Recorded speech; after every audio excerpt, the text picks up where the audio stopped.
আসসালামু আলাইকুম। আজকের রেসিপি মোজারেলা চিজ। তো চলুন শুরু করা যাক। তো প্রথমে আমি এখানে 3 কেজি মতন দুধ নিয়েছি। এখানে আমরা খাঁটি গরুর দুধটা নেওয়ার চেষ্টা করব, তাহলে আমাদের মোজারেলা চিজটা ভালো হবে। এখানে আমি 3 কেজি মতন দুধ নিয়েছি। তো আপনাদের যদি রেসিপিটা ভালো লেগে থাকে, প্লিজ একটা লাইক, একটা ফলো আর একটা কমেন্ট করে যাবেন। আমিও আপনাদের পেজে গিয়ে একটা লাইক, একটা ফলো আর একটা কমেন্ট করে আসব। তো এমন গরম করতে হবে যাতে আমি 2-3 মিনিট আঙ্গুলটাকে চুবিয়ে রাখতে পারি। তো আমার দুধটা গরম হয়ে গিয়েছে, আমি এখন চুলাটা নিভিয়ে দিব। এরপর আমি এখানে 1 কাপের মতন ভিনেগার দিব, দিয়ে আমি 10 থেকে 15 মিনিট ঢাকনা দিয়ে ঢেকে রেখে দেব। জাস্ট সামান্য একটু নাড়া দিয়ে নেব। তো আমার 15 মিনিট হয়ে গিয়েছে, আমি এখন একটা ছাঁকনির উপরে ছেঁকে নিব। আর এটা আমরা যে মিষ্টি বানাই সেই ছানার মতন হবে না, একটু পিছলা পিছলা হবে। তো আমি এখন একটা জালের উপরে ঢেলে এরপর সবগুলি উঠিয়ে নিয়ে আমি আস্তে করে পানিগুলি ঝরিয়ে নেব। তো ছানাটাকে বেশি চাপাচাপি করা যাবে না, আস্তে আস্তে পানিটা ঝরাতে হবে।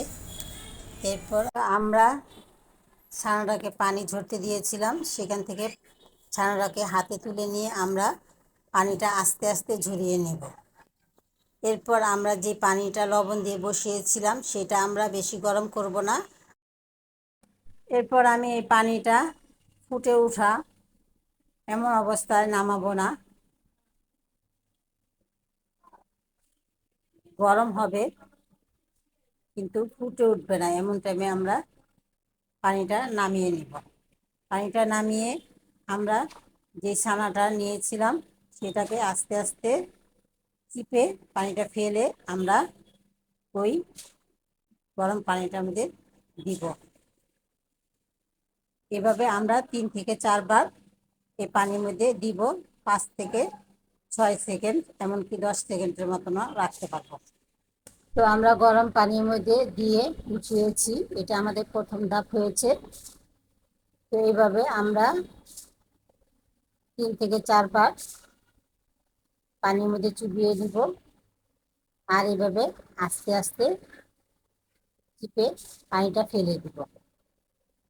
এরপর আমি এখানে বরফ ঠান্ডা পানি নিয়েছি।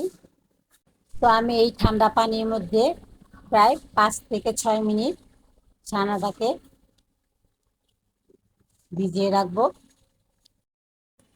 তো আমার এই মোজারেলা চিজটা হয়ে এসেছে, আমি এখন পানি থেকে উঠিয়ে নিয়ে একটা পলিথিনের সাহায্যে আমি এটা ফ্রিজে রেখে দিব 2 ঘন্টার মতো।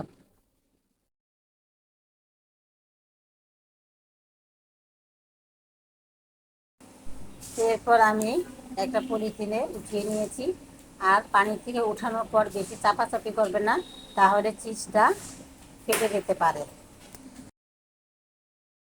তো আপনারা চাইলে সারা রাতও রাখতে পারেন। তো আমার বাসার সামনে কনস্ট্রাকশনের কাজ চলছে, সেজন্য একটু আওয়াজ হচ্ছে, তার জন্য সরি। তো হয়ে গেল আমার মোজারেলা চিজ। যদি ভালো লেগে থাকে তাহলে ফেসবুকে ফলো, লাইক, শেয়ার আর ইউটিউবে সাবস্ক্রাইব। আল্লাহ হাফেজ।